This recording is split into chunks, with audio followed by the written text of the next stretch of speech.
Hey everybody, and welcome to a new video. In this video, I'm going to talk all about how to find your passion. A couple years ago, I was reading an article by Steven Kotler. I believe it was in Medium. In the previous video, I talked about how his book, The Rise of Superman, was really impactful on me, and his book was all about finding your flow. And part of getting into the state of flow is going to be being engrossed in your passions. It's got to be in something you have a unique talent for, or something that you're at least curious about that then you work towards making that skill. Sometimes we're passionate about things that we're not very good at when we first start. My video was not going to be a video where I was telling you to quit your day job and go follow your passions. I do think that's bad advice. I do think it's worth investigating your curiosities, start pursuing those things to see where you can take it. Not with any expectation of becoming a professional in those things, but just with the idea that I want to investigate something that I like. I might not be very good at first, but eventually I will get there. In this video, I really want to break down how you find what those curiosities are and how they eventually can lead you to what your passions are. I want to talk about my passion that I have in photography and videography, and pretty much anything related with a camera. I actually started shooting video when I was a kid. I had one of those digital blue camcorders. It was like a little handheld thing or whatever. And that was actually like my first introduction to shooting video. Then I got into high school, and in high school, I actually started to make videos, and I was more actually the on-screen talent than I was in the video editing room. In that process of learning video making and making videos and putting it together, having people watch it and get feedback on it, we would do these goofy skits. And I felt like that kind of was my introduction of like, oh, I really like this stuff. I still didn't really know that that's what I wanted to do, but I really liked it. I then started out my degree in news specifically because I was like, oh, maybe I could do this news thing. Like, I got a talent for it, whatever. And so I was following my curiosity, which was that I wanted to do something with cameras and storytelling. Over time, I realized I don't really like the news. And the news was, it was corporate news. You couldn't really tell the truth about things. If your corporate donors who were paying for the advertising on something probably wouldn't let you run a story that was exposing them polluting the planet, right? And in fact, one of my TAs, he told me like, hey, maybe you should just change to production. Because production was more general, it was more on the filmmaking side, and I started learning about storytelling and writing a script and lighting and using cameras and just a million different things that I now am directly applying into this YouTube channel. I didn't immediately go to making videos on my own or doing anything like that. I actually started with live music performances that I recorded with a group of friends. I really enjoyed that, but also knew that wasn't necessarily what I completely wanted to do, right? And then eventually started a podcast, and I started having people on my podcast from interesting creative people that I was meeting in the city. The podcast then was learning skills, picking up how to have conversations with people, how to speak on camera and be comfortable on camera. When I finally brought video to the podcast, I learned things about setting up lights for two people and all the different ways that things can fail and equipment can fail. I mean, I've learned so many lessons from failed podcasts that I could never release because something failed on a technical level. Each time I was following my curiosity, not sure of where I wanted to take it or what specifically I was trying to do, but I slowly was getting closer to where I wanted to be. And now this YouTube channel is, to me, even more aligned with what I really am all about than learning about photography. When I bought this full frame camera, I had already taken photos with my little T3i, and I had the T3i for like 7 years. When I got this full frame camera, it changed everything for me. All of a sudden, photography became so fun because the autofocus was good and reliable, and the lenses I was working with were so much better than anything I had ever worked with before. And so it made taking photos more fun. I was getting more satisfying results. I was getting professional looking photos out of my efforts. And over the course of the next several years, I got that camera in the pandemic.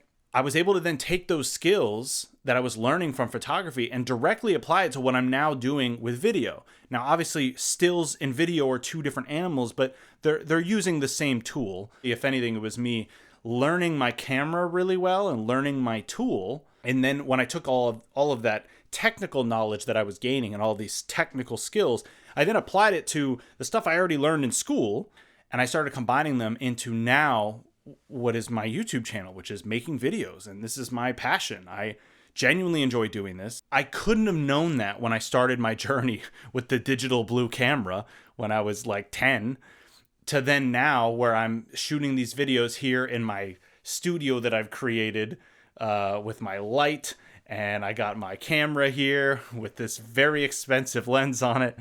It feels like a culmination of a lot of things that really was just me following my instincts and experimenting and failing. And instead of viewing it as a waste of time, I don't regret any of it. I feel like everything that has happened because it needed to happen. I needed to quit the podcast when I quit. That was exactly when I needed to stop doing it. And that opened up the space for me to then make way for this channel. So I say all of this to say that I want you to think about things that you enjoy doing. I want you to think about things that inspire you or make you curious. And you don't have to be good at these things, right? Like, don't just go for the easy, low-hanging fruit of something you're already good at. Although that is a good indicator that that might be something worth pursuing. Look for things that you're curious about and something that you want to know more than the average person does. I could spend hours just learning about it and I would be satisfied. Know that whatever that journey is, it's not a linear journey. You are not going to be just, oh, I figured out this one thing and I'm going to follow this path and just go straight to it and that's how it's going to be. It's like, no, you're going to go here and then you're going to like stop doing that thing for a while and you'll go over here and you'll learn this thing. Each of these things is going to contribute to you then hitting some other point up here. So many people can do so many different things and so many of them are going to be able to do it better than you. So what is it that you're going to do that you can separate yourself from someone else?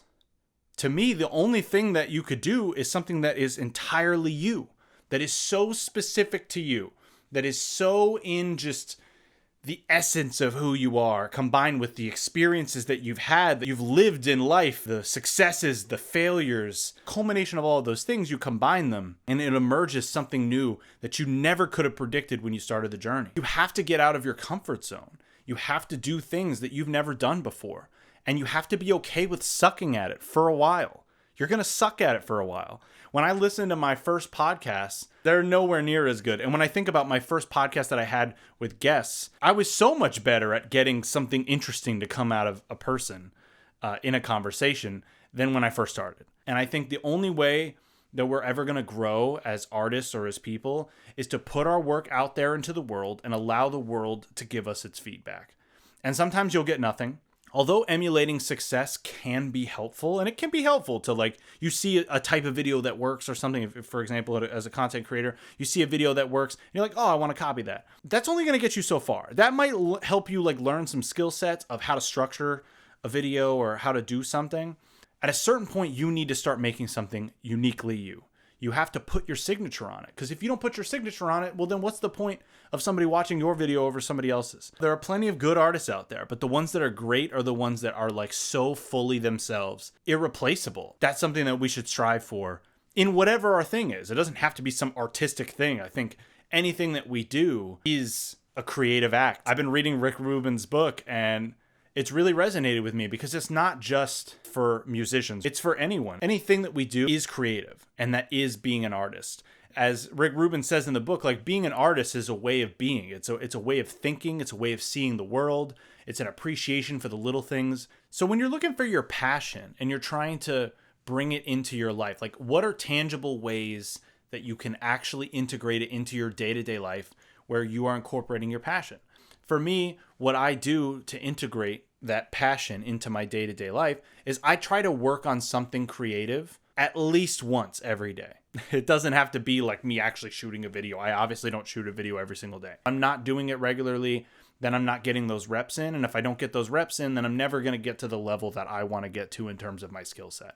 Now, having a passion for something and learning and exploring these curiosities can lead you to a new career path. It is powerful to be able to have such a diverse, rich skill set that are synergistic, but also can be disparate at times. Because you have these two experiences that seem to not have anything in common, you're able to combine them in a way that no one else has before. But I also don't think that everybody's passion needs to be their job.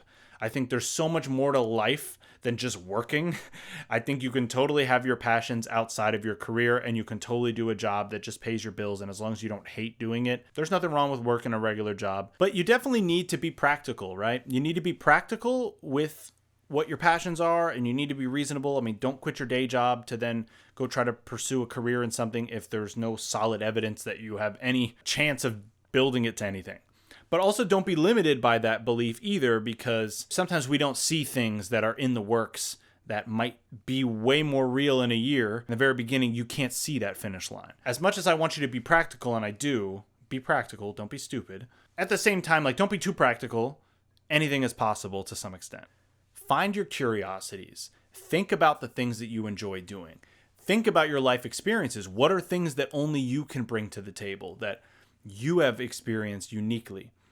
And try to find the intersection between these things, right? Try to find the intersection between your curiosities and your interests, as well as your skill set you already possess and a skill set that you want to possess. And try to find a fusion between all of those. And when you do find that, you'll probably find what your passion is. And you might develop many passions, and not all of them need to be a career. Not all of them need to be something that you need to pursue with financial gain in mind. Sometimes passions are worth pursuing just for the sake of it. So thanks again for watching. I really appreciate you all. Be sure to check out my last video, and definitely give me a like and a subscribe. It really helps the channel.